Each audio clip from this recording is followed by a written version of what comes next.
கர்த்தருடைய பரிசுத்த நாமத்திற்கு மகிமை உண்டாவதாக. தேவன் அருளியப்போ மினிஸ்ட்ரி மூலமாக உங்களோடு தொடர்பு கொள்வதிலும் மகிழ்ச்சியடைகிறோம்.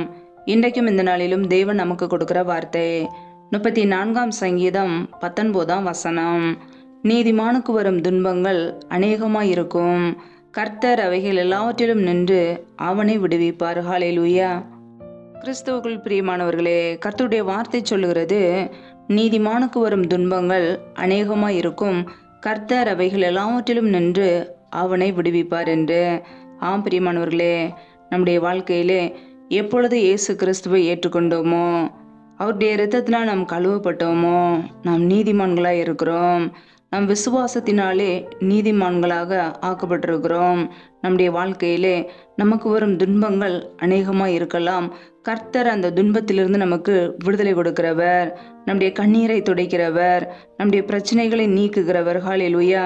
நம்முடைய வாழ்க்கையிலே எப்பொழுதெல்லாம் உபத்திரவங்கள், பாடுகள், துன்பங்கள் வருகிறதோ அப்பொழுதெல்லாம் அதிலிருந்து கர்த்தர் நம்மை விடுதலையாக்குகிறார், நம்மை ரட்சிக்கிறார், மீட்டெடுக்கிறார். ஹல்லேலூயா. ஒருவேளை இன்றைக்கு நீங்கள் யோசிக்கலாம், என்னுடைய வாழ்க்கையில ஏன் துன்பங்கள் வந்து கொண்டு இருக்கிறது என்று சொல்லி.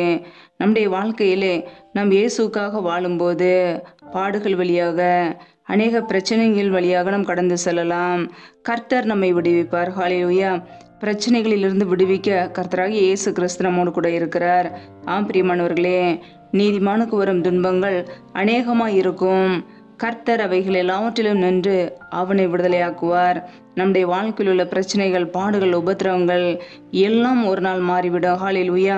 நீதிமான்கள் கூப்பிடும்போது கர்த்தர் கேட்டு அவர்களை அவர்களுடைய எல்லா உபத்திரவங்களுக்கும் நீங்களாக்கி விடுகிறார். ஆம் பிரியமானவர்களே, நாம் எப்பொழுதெல்லாம் ஜெபத்திலே காத்திருக்கிறோமோ, கர்த்தரை நோக்கி கூப்பிடுகிறோமோ, கர்த்தர் கேட்டு நம்முடைய பிரச்சனைகளை, நம்முடைய உபத்திரவங்களை நீக்கி விடுகிறார். ஹல்லேலூயா. நம்முடைய வாழ்க்கையிலே ஒவ்வொரு நாளும் கர்த்தருக்கு பிரியமாய் வாழ்வோம், அவருடைய ஆலோசனையின்படி வாழ்வோம்.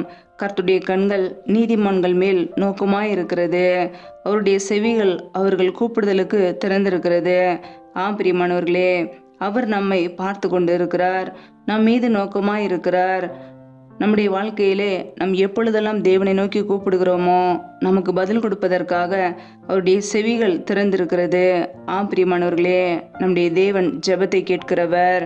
நம்முடைய வாழ்க்கையில எப்பொழுதெல்லாம் பிரச்சனைகள், பாடுகள் வழியாக கடந்து செல்கிறோமோ கர்த்தரை நோக்கி நாம் கூப்பிடுவோம், அவர் நம்முடைய பிரச்சனையிலிருந்து நம்மை விடுதலையாக்குவார். நம்முடைய துன்பங்களை, பிரச்சனைகளை, வேதனைகளை மாற்றுவார். ஹல்லேலூயா. நம்மை விடுதலையாக்கி ஆசீர்வதிப்பார். ஆம் பிரியமானவர்களே, ஒருவேளை அநேக பிரச்சனைகள், பாடுகள் வரலாம். நம்முடைய வாழ்க்கையிலே தேவ சமூகத்திலே அர்ப்பணிப்போம், அவர் எல்லாவற்றையும் நீக்கி நம்மை ஆசீர்வதிப்பார். ஹல்லேலூயா. வேதம் சொல்கிறது, துன்மார்க்கனுக்கு அநேக வேதனைகள் உண்டு, கர்த்தரை நம்பி இருக்கிறவனையோ கிருபை சூழ்ந்து கொள்ளும் என்று. ஆம் பிரியமானவர்களே, நம் கர்த்தரை நம்பி இருக்கிற ஜனங்கள், நாம் அவருடைய பிள்ளைகள், நம் நீதிமான்களாக இருக்கிறோம். அவருடைய கிருபை நம்மை சூழ்ந்து கொள்கிறது, பாதுகாக்கிறது. நம்முடைய வாழ்க்கையில ஒவ்வொரு நாளும் கர்த்தரே நம்மோடு கூட இருந்து நம்மை பாதுகாக்கிறார். ஆம் பிரியமானவர்களே, பாடுகள் வரும்போது, உபத்திரங்கள் வரும்போது, பிரச்சனைகள் வரும்போது நாம் சோர்ந்து போக வேண்டாம். தேவ சமூகத்தில் அர்ப்பணிப்போம், அவரை நோக்கி கூப்பிடுவோம். நம்முடைய உபத்திரவத்தை நீங்களாக்கி நம்மை விடுதலை ஆக்குவார். ஹல்லேலூயா. நம்முடைய ஜெபத்துக்கு பதில் கொடுக்கிறவர் நம்மோடு கூட இருக்கிறார். அதை அறிந்து அவருக்கு பிரியமாய் வாழ்வோம். கர்த்தருடைய நன்மைகளையும் ஆசீர்வாதங்களையும் சுதந்திரித்துக் கொள்வோம். ஹல்லேலூயா. கர்த்தர் தாமே இந்த வார்த்தையின்படி உங்களை ஆசீர்வதிப்பாராக. ஆமென். நம்மை நாமே அவருடைய சமூகத்திலே தாழ்த்தி அர்ப்பணித்து ஜெபிப்போம். ஜெபம். எங்களை அதிகமாய் நேசிக்கிற எங்கள் அன்பின் பரலோக தகப்பனே, மை துதிக்கிறோம், ஸ்தோத்திரிக்கிறோம் அப்பா. இந்த நாளிலும் கூட நம்முடைய வார்த்தைகளோடு எங்களோடு பேசினீரே, அதற்காக ஸ்தோத்திரம். ஒவ்வொரு நாளும் கண்ணின் மணி போல எங்களை பாதுகாத்து கிருபையோடு ஜீவனோடு வைத்திருக்கிறீரே, அதற்காக நன்றி அப்பா. நல்லவரே மை துதிக்கிறோம், வல்லவரே மை துதிக்கிறோம், மகிமையுள்ளவரே மை துதிக்கிறோம். நேற்று மீண்டும் என்றும் மாறாத எங்கள் அன்பு நேசரே மை துதிக்கிறோம். ஜீவாதிபதி ஆனவரே மை துதிக்கிறோம், எங்களுக்காக ஜீவனையே கொடுத்தவரே மை துதிக்கிறோம் அப்பா. ஒவ்வொரு நாளும் எங்களுடைய தேவையிலே சந்தித்து எங்களை பத்திரமாய் பாதுகாத்து வர அன்பிற்காக நன்றி அப்பா. இணைந்திருக்கிற ஒவ்வொரு குடும்பங்களையும் கரங்களிலே அர்ப்பணிக்கிறோம். என் தேவன் தாமே பிள்ளைகளை ஆசீர்வதிப்பீராக. பிள்ளைகள் செய்த தவறுகள், குறைகள், குற்றங்கள், உமக்கு விரோதமான பாவங்கள் எல்லாவற்றையும் மன்னிங்கப்பா. அப்படியே கிருபையினால் அப்படியே நன்மையினால் நிரப்புங்க. யாரெல்லாம் வேலைகள் செய்கிறார்களோ, வியாபாரங்கள் செய்கிறார்களோ எல்லாவற்றையும் ஆசீர்வதிங்க. கையின் பிரயாசங்களை பெருக பண்ணுங்கப்பா. கையின் பிரயாசங்கள் தேவையில்லை செலவுக்கோ, வீண் செலவுக்கோ, வட்டிக்குன்னு சொல்லி போகாதபடிக்கு என் தேவன் பிள்ளைகளை ஆசீர்வதிங்க. அப்படியே நன்மையினால் நிரப்புங்க. யாரெல்லாம் வேலை இல்லாமல் கஷ்டப்படுகிறார்களோ பிள்ளைகள் படிப்புக்கேற்ற நல்ல வேலைகளை ஏற்படுத்தி கொடுங்கப்பா. வேலை காரியங்களில் தடைகளை நீக்கி ஆசீர்வதிங்க. ஏசு கிறிஸ்துவின் வல்லமையுள்ள நாமத்தினால் தடைகள் முற்றிலுமாக நீக்கப்பட்டு போவதாக. ரீபா கபாரா ஷாகரா கதூரி கரதரபலா ரபா கபாரா சந்த ரதன ஹதரபலா தடைகள் விலகுவதாக ஏசு கிறிஸ்துவின் நாமத்தினாலே. ரீ ஆக்கபோர சேகரே தினமர சதரபலா. என் தேவன் ஆசீர்வதிங்க. எந்தெந்த குடும்பங்களிலெல்லாம் கர்ப்பதிங்கனிக்காக ஜெபிக்கிறார்களோ என் தேவன் ஆசீர்வதிப்பீராக. பிள்ளைகள் கர்த்தரால் ஒரு சுதந்திரம், கற்பதின்கனி அவரால் கிடைக்கும் பலன் என்று வேதத்திலே வாசிக்கிறோம். என் தேவன் ஆசீர்வதிங்கப்பா. அப்படியே நன்மையினால் நிரப்புங்க. அண்ணாளுடைய ஜெபத்தை கேட்டு ஆசீர்வதித்த தேவன் பிள்ளைகளையும் ஆசீர்வதிங்க. அப்படியே நன்மையினால் நிரப்புங்க. தடைகள் எல்லாவற்றையும் நீக்கி ஆசீர்வதிப்பீராக.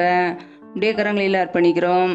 எந்தெந்த குடும்பங்களிலெல்லாம் திக்கற்றவர்களாய் தனிமையோடு வாழ்கிறார்களோ, கணவரால் கைவிடப்பட்ட ஒரு நிலைமையிலே யாருமே இல்லாமல் கஷ்டப்படுகிறார்களோ என் தேவன் அவர்களுக்கு உதவி செய்யுங்கப்பா. திக்கற்ற பிள்ளைகளுக்கு நிறைய சகாயர் மனம் இறங்குங்க. ஆசீர்வதிங்க. பொருளாதார தேவைகளை சந்திங்க. படிப்பு காரியங்களை ஆசீர்வதிங்க. பண தேவைகளை சந்திங்க. சூழ்நிலைகளை எல்லாம் சாதமாக மாற்றி கொடுங்க. அப்படியே கரங்களில் அர்ப்பணிக்கிறோம். எந்தெந்த குடும்பங்களிலெல்லாம் கணவன் மனைவிக்கிடையே பிரிமையோடு பிரச்சனையோடு வாழ்கிறார்களோ என் தேவன் அந்த குடும்பத்திலே சமாதானத்தை கொடுங்கப்பா. எந்தெந்த குடும்பங்களிலெல்லாம் பலவீனத்தோடு, சோர்வோடு, வியாதியோடு கஷ்டப்படுகிறார்களோ என் தேவன் அவர்களை பலப்படுத்துவீராக. இப்படியே சுகமாக்கும் கரம் பிள்ளைகளை தொட்டு சுகமாக்கட்டும், விடுதலையாக்கட்டும். பலவீனத்திலே இப்படியே பலன் பரிபூரணமாய் விளங்கட்டும். இப்படியே நன்மையினால் நிரப்புங்க. ஆசீர்வதிங்க. இந்த இரவு நேரத்தில் இன்பமான நித்திரை கொடுங்கப்பா. சத்துரு கொண்டு வருகிற எல்லா போராட்டங்களுக்கும், பிரச்சனைகளுக்கும், மரண பயங்களுக்கும், இருளின் அதிகாரங்களுக்கும், ஆபத்துகளுக்கும், நாச மோசங்களுக்கும், தீமைகளுக்கும் விலைக்கு எங்களை பாதுகாத்து கொள்ளுங்க. இப்படியே ரத்த கோட்டைகளை எங்களை அர்ப்பணிக்கிறோம். இப்படியே கிருபைகளை அர்ப்பணிக்கிறோம். கர்த்தரின் ஆசீர்வாதமே ஐஸ்வர்யத்தை தரும் என்ற வசனத்தின்படி பிள்ளைகளை ஆசீர்வதித்து அப்படியே ஐஸ்வர்யத்தினால் நிரப்புங்க, நன்மையினால் நிரப்புங்கப்பா. அப்படியே கரங்களிலே தாழ்த்துக்கிறோம். நீர் எங்களுக்கு அடைக்கலம், நீர் எங்களுக்கு பாதுகாப்பு. நாங்கள் நம்பி இருக்கிறவர் நீர் ஒருவர் மாத்திரமே. உம்முடைய சமூகத்தில் எங்களை அர்ப்பணித்து தாழ்த்தி ஜெபிக்கிறோம். எல்லா துதிகன மகிமையெல்லாம் ஒருவருக்கே செலுத்துகிறோம். ஏசு கிறிஸ்துவின் மூலம் ஜெபிக்கிறோம் ஜீவனுள்ள நல்ல பிதாவே, ஆமேன். கர்த்தர் தாமே உங்களையும் உங்கள் குடும்பங்களையும் ஆசீர்வதிப்பாராக. ஆமேன். Thanks for watching. Please subscribe our channel. Click the like and share. Click the bell. God bless you.